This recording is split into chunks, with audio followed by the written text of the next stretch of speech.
Hi കൂട്ടുകാരെ, നമസ്കാരം. ഇന്നൊരു പുതിയൊരു ഡിഷാണ് കേട്ടോ. ഈ ഡിഷ് കുക്ക് ചെയ്യുന്നതിന് വേറൊരു പ്രത്യേകതയും കൂടി ഉണ്ട്. കാരണം ഇത് നമ്മൾ പ്രിപ്പയർ ചെയ്യുന്നത് നമ്മുടെ ഫാമിലി ഫ്രണ്ടായ ഷിഗിൻ്റെയും മീരയുടെയും കുഞ്ഞുവിൻ്റെയും വീട്ടിൽ നിന്നാണ് കേട്ടോ. അപ്പം അവരുടെ കിച്ചൺ ഇന്ന് പൂർണ്ണമായും എൻ്റെ കയ്യിലേക്ക് ഏൽപ്പിച്ചിട്ട് നമ്മളെല്ലാവരും കൂടി ഒരുമിച്ചാണ് ഇന്ന് ഇത് കുക്ക് ചെയ്യാൻ പോകുന്നത്. ഓക്കെ, അപ്പം നമ്മൾ ഉണ്ടാക്കാൻ പോകുന്ന ഒരു മട്ടൻ ബിരിയാണിയാണ്. അപ്പോൾ അതിന് വേണ്ടി ആദ്യം തന്നെ നമ്മൾ ഓനിയനൊക്കെ റെഡിയാക്കി വെച്ചിട്ടുണ്ട്. അതൊന്ന് വഴന്നതിന് ശേഷം നമ്മൾ അതിലേക്ക് ഇഞ്ചി, വെളുത്തുള്ളി, പച്ചമുളക് പേസ്റ്റാക്കി അരിഞ്ഞതും കൂടി ഇട്ട് കൊടുത്തു. അതിനുശേഷം വേണ്ട സ്പൈസസ് ഒക്കെ ആഡ് ചെയ്തു.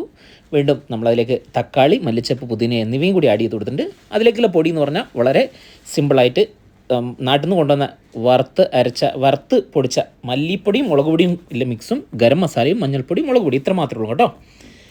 അപ്പോൾ ഏകദേശം ശരിയായിട്ട് നമ്മൾ അതേ സമയം തന്നെ നമ്മൾ ഏകദേശം ഒരു 1.5 കിലോ മട്ടൺ വാങ്ങിച്ചിട്ടുണ്ടായിരുന്നു. നല്ല അടിപൊളി ഇന്ത്യൻ മട്ടൺ. ഓക്കെ, അപ്പോൾ ആ മട്ടൺ നമ്മൾ ഒരു സൈഡിൽ നമ്മളത് കുക്ക് ചെയ്ത് റെഡിയാക്കി വെച്ചിട്ടുണ്ടായിരുന്നു. ഫൈനലി ഇതേപോലെ നമ്മൾ സെറ്റാക്കി വെച്ചിട്ടുണ്ട് കേട്ടോ. നേരെ നമുക്ക് റൈസിൻ്റെ സെറ്റപ്പിലേക്ക് നോക്കാം.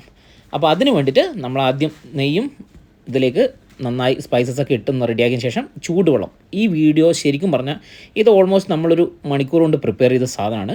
പക്ഷേ വളരെ ചുരുങ്ങിയൊരു സമയം കൊണ്ട് തീർക്കേണ്ടതായ വീഡിയോ കുറേ ഞാൻ ഫാസ്റ്റാക്കി ചെയ്തിട്ടുണ്ട്. എന്നിരുന്നാലും എല്ലാം ഉൾക്കൊള്ളിക്കാൻ നമുക്ക് കഴിഞ്ഞിട്ടുണ്ട് കേട്ടോ. അപ്പോൾ ഏകദേശം അടിപൊളിയായിട്ട് ആ കാര്യങ്ങൾ റെഡിയായി വന്നിട്ടുണ്ട്. മട്ടനൊക്കെ ഒരു സൈഡിൽ നല്ല റെഡിയാക്കി സെറ്റാക്കിയതിന് ശേഷം നമ്മളിപ്പോൾ ഇതിലേക്ക് റൈസ് ദം ചെയ്യാൻ പോകുന്നു കേട്ടോ. അപ്പോൾ അതാണ് ഇപ്പം കണ്ടുകൊണ്ടിരിക്കുന്നത്. അരി നല്ല അടിപൊളി വയനാടൻ കൈമയാണ്. നല്ല സെറ്റായിട്ട് ഒട്ടിയൊന്നും പിടിക്കാണ്ട് നല്ല വേറെ നിൽക്കുന്ന അരിയായിട്ട് നമുക്ക് കിട്ടിയിട്ടുണ്ട്. അതിലേക്ക് അല്പം നെയ്യ് ചേർത്ത് കൊടുത്തിട്ടുണ്ട്. പിന്നെ നമ്മളെ കളർ മഞ്ഞൾപ്പൊടി, കുറച്ച് ചെറുനാരങ്ങ നീരും കൂടി മിക്സ് ചെയ്ത് റെഡിയാക്കിയ കളറാണ് കേട്ടോ. അപ്പം വേറെ പ്രത്യേകിച്ചൊന്നും ചേർത്തിട്ടില്ല. ഇതിലധികം ഡെക്കറേഷൻ വേണ്ടി നമ്മൾ അണ്ടിപ്പരിപ്പ് മുന്തിരിയൊന്നും ഇട്ടിട്ടില്ല. വളരെ സിമ്പിളായിട്ട് ഒരു നല്ലൊരു ബിരിയാണി തന്നെയാണ് നമ്മൾ ഉണ്ടാക്കിയിട്ടുള്ളത്. കാരണം കഴിച്ച് കഴിഞ്ഞപ്പം എല്ലാവരും വളരെ ഹാപ്പി ആയിരുന്നു. സംഭവം സെറ്റായിട്ടുണ്ട് ഗൈസ്. അപ്പോൾ അത് കണ്ടോ, ദമ്മങ്ങോട്ട് പൊട്ടിച്ചപ്പോണ്ടല്ലോ, എന്താ അതിൻ്റെ ഒരു മണം. പോരാത്തതിനെന്ന് പറഞ്ഞാൽ നമ്മൾ ആ കളറ് നല്ല അടിപൊളിയായിട്ട് വന്നിട്ടുണ്ട് അതിൻ്റെ റിസൾട്ട് കണ്ടോ. അങ്ങനെ മസാലയും സെറ്റപ്പൊക്കെ ആയി ഇതിങ്ങനെ റെഡിയാക്കി നമ്മൾ ഓരോന്നായി എടുത്ത് നമ്മൾ നേരെ വലിയൊരു കാസറോളുണ്ട്. ആ കാസറോളിലേക്ക് മിക്സ് ചെയ്ത് തട്ടി കൊടുക്കണം കേട്ടോ ഗൈസ്. അപ്പം ഇതിൻ്റെ ഒരു ഫിനിഷിംഗ് എന്ന് പറഞ്ഞാൽ ഇത് നന്നായിട്ട് തന്നെ നമുക്ക് കിട്ടിയിട്ടുണ്ട്. ഈവൻ നമ്മളെല്ലാവരും ഒരുമിച്ച് സഹകരിച്ചാണ് സംഭവം സെറ്റാക്കിയിട്ടുള്ളത് കേട്ടോ.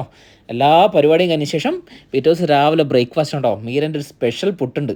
ഈ ഒരു പുട്ട് എന്ന് പറഞ്ഞാൽ ഇങ്ങനെ ഒരു ഷേപ്പിലൊരു പുട്ട്, ഇതൊരു വേറൊരു സാധനം തന്നെ കേട്ടോ. ഞാൻ തന്നെ ഞെട്ടിപ്പോയി ഈ ഒരു സാധനം കണ്ടിട്ട്. നല്ല അടിപൊളി വെജിറ്റബിൾ കറിയും കൂട്ടി ഈ പുട്ടും അടിച്ച് അതിന് ശേഷം നമ്മളൊരു കറക്കൊക്കെ കറങ്ങി എല്ലാവരും ഒക്കെ കഴിഞ്ഞ് ഗൈസ് നമ്മൾ ഇന്നിപ്പോൾ ഉച്ചക്ക് ഓൾമോസ്റ്റ് ഈവനിങ് തിരിച്ച് വീട്ടിലെത്തിയിട്ടുണ്ട് കേട്ടോ.